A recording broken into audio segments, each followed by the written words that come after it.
वो ये है कि इन तमाम फसादात को हमने देखा, हमारी मस्जिद को शहीद कर दिया गया और कोर्ट का जब फैसला आया तो कोर्ट ने कहा किसी ने शहीद नहीं किया। सुप्रीम कोर्ट का फैसला आया तो कहा कि आस्था की बुनियाद पर मस्जिद आपको नहीं दी जा सकती।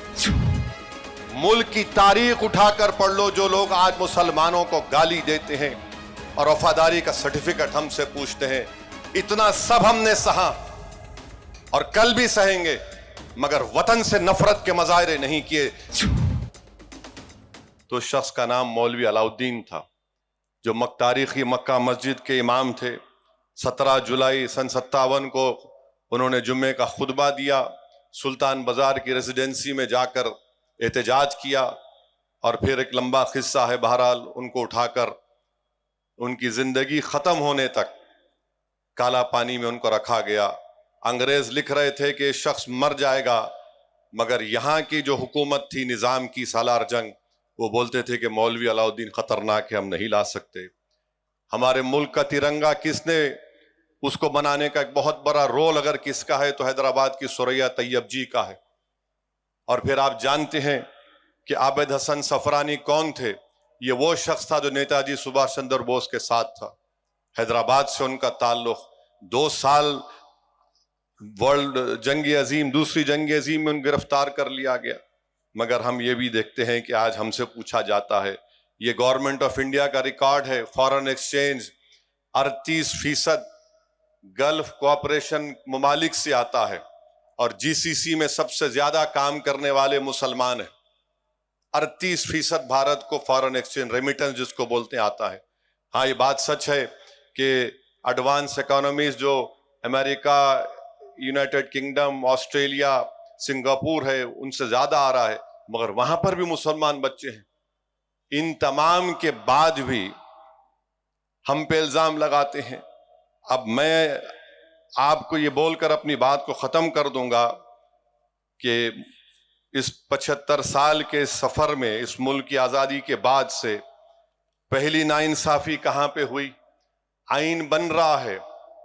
क्या यह बात सच नहीं है कि मौलाना अबुल कलाम आजाद रहमतुल्लाह अलैह ने कहा कि ये कॉन्स्टिट्यूएंट असेंबली मेरे लिए कैद खाना बन चुकी है?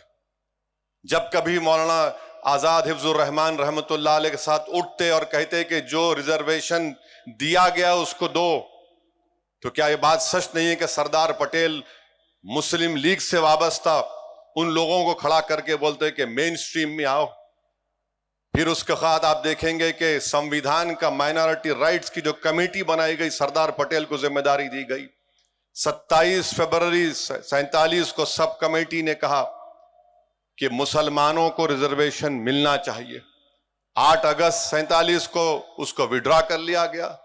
क्या यह बात सच नहीं है कि मौलाना आजाद ने, जब मुस्लिम लीग के लोग मुसलमानों को कह रहे थे कि तुम पाकिस्तान चलो, जो गवर्नमेंट में मुलाजिम थे, मौलाना आजाद ने मेहनत करके एक सर्कुलर जारी करवाया और फिर क्या हुआ? वो सर्कुलर वापस ले लिया गया। उस सर्कुलर में क्या फिर बाद में क्या लिखा गया कि अक़लियतों की बराबरी उनको दिया जाएगा, कहीं पर नजर नहीं आता वो। और फिर आप देखते हैं कि इस लंबे हमारे मुल्क के सफर में 62 दिसंबर में कश्मीर में रसूलुल्लाह सल्लल्लाहु अलैहि वसल्लम का मुँह मुबारक चोरी हो गया। क्या आप जानते हैं कि 8 लाख मुसलमानों को उस वक्त ईस्ट पाकिस्तान में ढकेल दिया गया? 8 लाख, ये डेटा है उसका। फसादात कितने हुए? निल्ली का मैसेकर हुआ आसाम में, आपने देखा फसाद हुआ हाशिमपुरा का, मलियाना का। हम और आपने देखा गुजरात में, बल्कि 69 का फसाद तो 2002 से बदतरीन था। फिर 2002 की नस्ल कशी हमने देखी, 2019 का दिल्ली का फसाद देखा, हैदराबाद के फसादात हमने देखे। मगर एक बात जो लोग समझते नहीं है वो ये है कि इन तमाम फसादात को हमने देखा, हमारी मस्जिद को शहीद कर दिया गया और कोर्ट का जब फैसला आया तो कोर्ट ने कहा किसी ने शहीद नहीं किया। सुप्रीम कोर्ट का फैसला आया तो कहा कि आस्था की बुनियाद पर मस्जिद आपको नहीं दी जा सकती। मुल्क की तारीख उठाकर पढ़ लो। जो लोग आज मुसलमानों को गाली देते हैं और वफादारी का सर्टिफिकेट हमसे पूछते हैं, इतना सब हमने सहा और कल भी सहेंगे, मगर वतन से नफरत के मजाहरे नहीं किए। इख्तिदार पर बैठकर जुल्म करने वालों से हमने कहा कि तुम जालिम हो, हम तुमसे नफरत करते। तुम मुसलमानों को अगर तुम दबा रहे हो तो तुम भारत को कमजोर कर रहे हो। अगर भारत एक दुनिया का अमनगाह बनना चाहता है, एक डेवलप कंट्री बनना चाहता है, कैसे बनेगा जब आप 19 करोड़ मुसलमानों को इस तरह हिकारत की नजर से देखेंगे, उनसे नाइंसाफी करेंगे। और संविधान में राइट टू इक्वालिटी जो है वो सब्सटेंटिव इक्वालिटी है, आप उसको भूल जाते हैं। मस्जिद का फैसला हमारे खिलाफ आया तो क्या किसी मुसलमान ने कोर्ट में जाकर किसी जज के ऊपर जूता फेंका? जूता फेंकने वाले के बारे में एक लफ्ज नहीं बोला जाता, ना मीडिया में बोला जाता है, क्योंकि वो आला जात से उसका ताल्लुक था। हमारी वतन से मोहब्बत है और रहेगी। तुम हुक्मरान हो तो तुम्हारी वजह से डर कर नहीं, बल्कि वतन की मोहब्बत हमारी है और रहेगी इंशाअल्लाह ताला। मेरे अजीज दोस्तों और बुजुर्गों, यहां पर यह भी कहना जरूरी है कि जब वतन की मोहब्बत की बात हम करते हैं तो जो तालीम इदारे मुसलमानों ने कायम किए, अगर कोई उस तालीम इदारे में बैठकर बम बनाने की साजिश करता है तो हम उसकी भी मजम्मत करते हैं।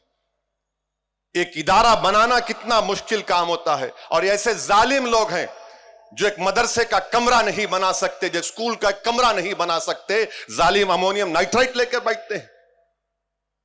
14 लोग मारे गए, मुसलमान भी मारे गए, हिंदू भी मारे गए। तो ऐसी जहनियत के लोगों के खिलाफ भी हमको इनकी खुलकर मजम्मत करनी चाहिए। ये जो मुल्क का दुश्मन है वो हमारा दुश्मन है। अगर इस तरह की हरकतें होंगी तो फिर हम तो खुली छूट दे रहे हैं जालिमों को कि जो चाहे करना है कर लो। मगर जो लोग आज ये समझ रहे हैं कि मुसलमान को सेकेंड क्लास सिटीजन बनाया जाएगा, तुम भूल जाओ, तुम्हारी नस्लें खत्म हो जाएंगी, हम खत्म हो जाएंगे। जब तक दुनिया बाकी रहेगी, हिंदुस्तान में मुसलमान एक बाइज्जत हिंदुस्तानी बनकर रहेगा। हम लड़ेंगे, जमहूरियत के दायरे में रहकर अपने हुकूक को हासिल करेंगे। हम अपनी मस्जिदों को बचाएंगे। तुम एक मस्जिद को शहीद करे मगर हम लाखों मस्जिदों को आबाद करेंगे। तुम शरीयत पर हमला नहीं कर सकते। अगर तुम करोगे तलाक के नाम पर तो हम आपको उसका जवाब जमहूरी तरीके से मिलेगा। बहरहाल मेरे अजीज दोस्तों और बुजुर्गों, ये वक्त इत्तेहाद का है और हमको और आपको इस वतन को बचाने के लिए जिस तरह हमारे बुजुर्गों ने अजीम कुर्बानी दी, उनकी कुर्बानियों को याद करते हुए हमको इस वतन को और मजबूत बनाना है। याद रखिए, जो लोग आज नफरत के मजाहरे कर रहे हैं वो वक्त के हुक्मरान जरूर है, मगर वक्त उनके साथ नहीं है, वक्त हमारे साथ रहेगा इंशाअल्लाह। वाखिरु दावाना अल्हम्दुलिल्लाहि रब्बिल आलमीन।